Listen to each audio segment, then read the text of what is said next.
السلام علیکم عزیز بچوں، یوٹیوب حسینی پبلک اسکول کے کلاس میں آپ کا ایک بار پھر خوش آمدید۔ ہم اعادہ کرتے ہیں کل کے سبق کا کہ میں نے چھوڑا تھا کل گردش چرخ سے ہلاک ہوئے استخوان تک بھی ان کے خاک ہوئے۔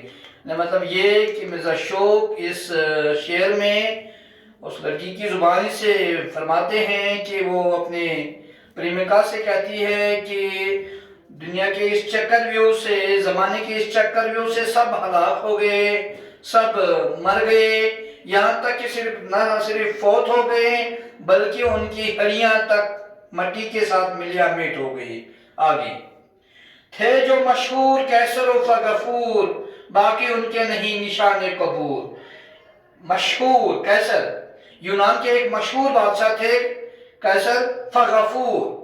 فغفور قدیم چینی بادشاہوں کا لقب ہے، یعنی چین کے جتنے بادشاہ ہوئے ہیں وہ فغفور کہلاتے ہیں۔ اسی طرح جس طرح مصر کے جو بادشاہ فرعون کہلاتے ہیں، ٹھیک اسی طرح چین کے جو بادشاہ ہوا کرتے تھے وہ فغفور کہلاتے تھے جو مشہور کیسر و فغفور، یعنی شاعر فرماتے ہیں کہ جو پوری دنیا میں کیسر جیسا بادشاہ اور چین کے جیسے بادشاہ پوری دنیا میں مشہور تھے، مشہور واحد ہے، اس کا جمع مشاہیر ہے، باقی ان کے نہیں نشان قبور، قبر کا جمع قبور، یعنی ان کی قبر کے بھی نشان موجود نہیں ہے۔ یعنی اس چکر ویو نے، دنیا کے زمانے کے اس چکر ویو نے انہیں اس طرح ہلاک کر دیا، انہیں اس طرح موت دے دی کہ وہ کن قبروں میں دفن ہے ان کے نشان تک موجود نہیں ہے۔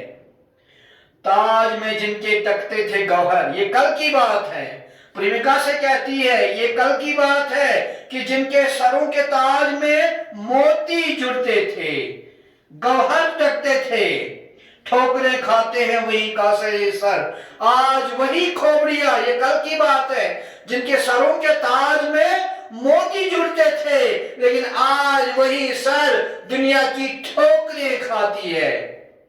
رشک یوسف جو تھے جہاں میں حسین، چونکہ آپ جانتے ہیں جتنے پیغمبر ہوئے ہیں 1,24,000 نبی آئے ہیں اس کائنات میں، ان تمام نبیوں میں اپنی ایک کوالٹی تھی جو کسی دوسرے نبی میں نہیں تھی۔ جیسے یوسف علیہ السلام خوبصورت ترین پیغمبر تھے، یہ کوالٹی کسی دوسرے نبی کے حصے میں نہیں آئی۔ جیسے عیسیٰ مسیحا بن کے آئے تھے، ایوب علیہ السلام صابر ترین پیغمبر تھے، وہ صبر کسی دوسرے نبی کے حصے میں نہیں آیا۔ یا سلیمان علیہ السلام کو تمام کائنات کی بادشاہت عطا کی گئی تھی، یعنی ایک نبی میں جو کوالٹی تھی وہ دوسرے نبی کے حصے میں نہیں آئی۔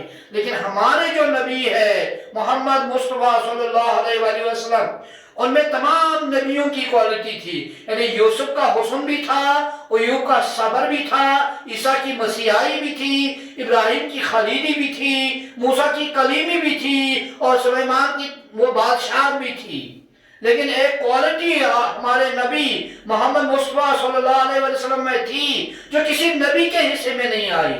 وہ کون سی کوالٹی ہے جو ہمارے نبی میں تھی کسی دوسرے نبی میں نہیں تھی؟ وہ کوالٹی ہے کہ جہاں رب العزت رب العالمین ہے، تمام عالمین کے رب ہے، وہیں پہ خدا نے، اللہ نے اپنے حبیب کو رحمت للعالمین بنا کے بھیجا تھا۔ یعنی مطلب یہ کہ ہمارے نبی میں ایک ایسی کوالٹی ہے جو کسی نبی کے حصے میں نہیں آئی۔ تو یہاں پہ شعر ہے رشک یوسف جو تھے جہاں میں حسین، یعنی جو اس دنیا میں یوسف علیہ السلام کی طرح خوبصورت تھے، کھا گئے ان کو آسمان و زمین۔ پتہ نہیں ان حسین لوگوں کو بھی زمین کھا گئی یا آسمان نگل گیا۔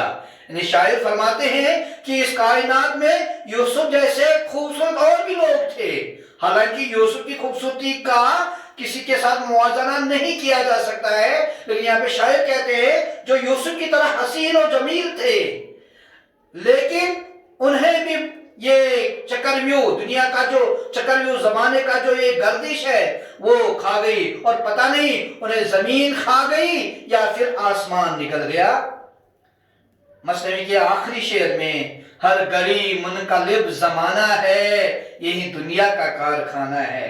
شاعر اس مثنوی کے اس اقتباس کے آخری شعر میں فرماتے ہیں کہ یہ محبوبہ اپنے عاشق سے کہتی ہے کہ یہ کائنات جو ہے ہر وقت ہر پل بدلتا رہتا ہے، تبدیل ہوتا رہتا ہے، یعنی آج دھوپ ہے تو کل چھاؤں ہے، آج پھول ہے تو کل پتجھڑ کا موسم ہوگا، یعنی زمانہ بدلتا رہتا ہے، زمانہ تبدیل ہوتا رہتا ہے۔ یہی دنیا کا کارخانہ ہے، اس کائنات کی ریت یہی ہے، اس کائنات کی ریت یہی ہے، یعنی مطلب اس خلاصہ مصنوعی کا یہی ہے کہ ہمیں تکبر نہیں کرنا چاہیے بلکہ ندامت کے ساتھ اپنی زندگی گزارنا چاہیے اور ہمیشہ اللہ کا مطیع و فرمانبردار ہو کے اپنی زندگی بتانی چاہیے۔ آج اتنا ہی، انشاءاللہ کل کے ویڈیو میں پھر سے آپ سے ملتے ہیں۔ السلام علیکم ورحمۃ اللہ وبرکاتہ۔